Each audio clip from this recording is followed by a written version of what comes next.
जय हिंद साथियों, नमस्कार। मैं उदयवीर सिंह मावी आपका स्वागत करता हूं। और डियर फ्रेंड, आज हम लोग बात करेंगे कोरोना या कोविड-19 के लॉकडाउन 5 या अनलॉक 1 पर। डियर फ्रेंड, पिछले 2 महीने से ज़्यादा वक्त से हम सभी घरों में हैं। बहुत सारी समस्याएं इस देश ने और इस दुनिया ने फेस की हैं इस कोरोना की वजह से। और इस कोरोना के दानव की वजह से जो समस्याएं उत्पन्न हुई पूरी दुनिया में, उससे अब पूरी दुनिया धीरे धीरे बाहर आ रही है। इसी क्रम में आज ministry of home affairs MHA और भारत सरकार ने लॉकडाउन 5 या अनलॉक 1 की कुछ गाइडलाइंस जारी की हैं। और ये सिर्फ भारत में नहीं है, किसी को घबराने की जरूरत नहीं है। पूरी दुनिया धीरे धीरे पटरी पर आ रही है। कोरोना की गंभीरता का, इसके जो बेसिक ट्रीटमेंट्स हैं, उन सभी का धीरे धीरे सभी को पता चल रहा है। हमारे लिए, आप सभी के लिए सबसे बेस्ट और बेहतर यही है कि हम सब खुद को मजबूत रखें। कोरोना आपके लिए घातक नहीं होगा अगर आप मानसिक रूप से मजबूत हैं तो। उसके कुछ नियम, कुछ कायदे हमने पहले भी डिस्कस किए हैं और लगातार बहुत सारे लोग डिस्कस करते रहे हैं। आज हम बात करेंगे अनलॉक 1 पर कि किस तरह से क्या क्या नियम बनाए गए हैं, क्या खुलेगा, क्या बंद रहेगा। तो डियर फ्रेंड, सबसे पहले हम जान लेते हैं जो लॉकडाउन 5 होगा या अनलॉक 1 होगा, वो 1 जून से 30 जून तक रहेगा लॉकडाउन 5। और इसमें अनेक प्रकार की रियायतें आप लोगों को दी जाएंगी। इन रियायतों के साथ साथ यह भी ध्यान रखा जाएगा कि इकोनॉमी भी चलती रहे। और जो अब रेस्पॉन्सिबिलिटी रह गई है वो हम आम सिटीजन्स की रह गई है, क्योंकि पिछले 2 महीने से ज्यादा वक्त में हम लोगों ने ये जरूर सीख लिया है कि इस वक्त में हमें क्या करना है और क्या नहीं करना है। सरकारों से ज्यादा जो जिम्मेदारी है अब व्यक्तिगत रह गई है, और व्यक्तिगत जिम्मेदारी में हमें क्या क्या सावधानियां बरतनी है। और पूरी दुनिया धीरे धीरे खुल जाएगी। इंडिविजुअल की रेस्पॉन्सिबिलिटी पर हमें सोशल डिस्टेंसिंग रखनी है, गैदरिंग नहीं करनी है। और इसका बेनिफिट सिर्फ ये है, ये कोरोना का ट्रीटमेंट नहीं है, इसका सिर्फ बेनिफिट ये है कि अचानक से बहुत समस्या ना आए। तो 8 जून से धार्मिक स्थल, रेस्टोरेंट और मॉल सशर्त खोल दिए जाएंगे। सोशल डिस्टेंसिंग की कंडीशन रहेगी। सभी राज्यों को यह आजादी दे दी गई है कि वो अपने हिसाब से लॉकडाउन के नियमों में बदलाव करें।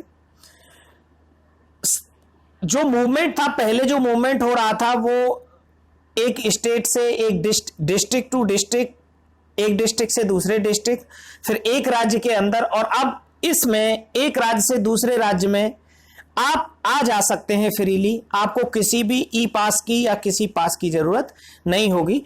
पहले कर्फ्यू का टाइम 7 से 7 बजे तक होता था, लेकिन अब कर्फ्यू का टाइम बदलकर रात 9 बजे से सुबह 5 बजे तक कर दिया जाएगा। 3 फेज में लॉकडाउन खोला जाएगा, जिसका फेज 1 8 तारीख से शुरू हो जाएगा। सेकंड जो फेज होगा उसमें शैक्षणिक संस्थानों को खोलने का जो फैसला है वो जुलाई में लेगी सरकार। और सरकार उसका फैसला लेने से पहले पेरेंट से बात करेगी, जो अभिभावक हैं उनसे विचार लिए जाएंगे। अगर सुरक्षित होगा तभी इस बारे में कोई फैसला लिया जाएगा। मेट्रो और रेल सेवा शुरू करने पर भी फिलहाल कोई फैसला नहीं हुआ है। तो अभी जो जो चीजें खुलेंगी उनके बारे में एक एक करके हम डिस्कस करेंगे।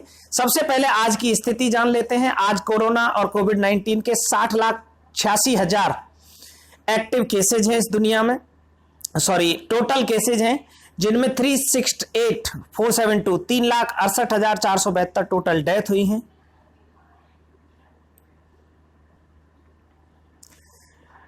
रिकवर हुए हैं 26,97,258 और टोटल एक्टिव केसेज है 30,20,000।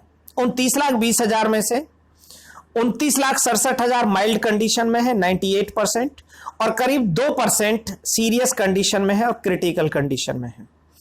भारत की स्थिति आज की हम जान लेते हैं। वैसे तो मैंने काफी सारे देशों की, भारत आज 1,81,401 केसेस के साथ 9वें नंबर पर है। टोटल आज 8,000 से ज्यादा केस आए और इन 8,000 केसेज में एक सुकून भरी बात यह रही कि करीब 11,000 लोग आज रिकवर हुए।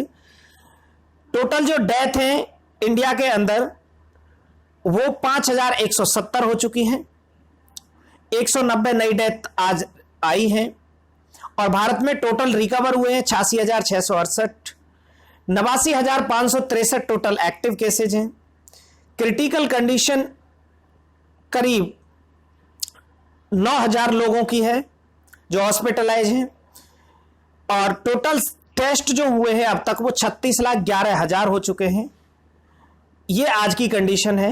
अब हम जो लॉकडाउन खोला जाएगा 3 फेजेज में, इनके बारे में बात कर लेते हैं।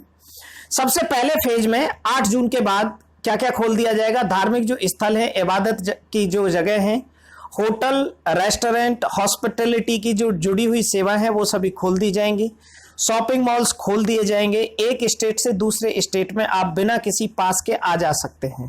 पहले जो फेज होगा, जो सेकंड फेज होगा, सेकंड फेज जुलाई में, इसके बाद जो आएगा उसमें school, college, education centre, training centre, coaching institutes खोले जा सकेंगे, लेकिन उन सभी का फैसला हालात को देखकर और अभिभावकों से बातचीत करके लिया जाएगा। लेकिन इन सभी चीजों के बारे में जो फैसले हैं वो राज्य सरकारें लेंगी और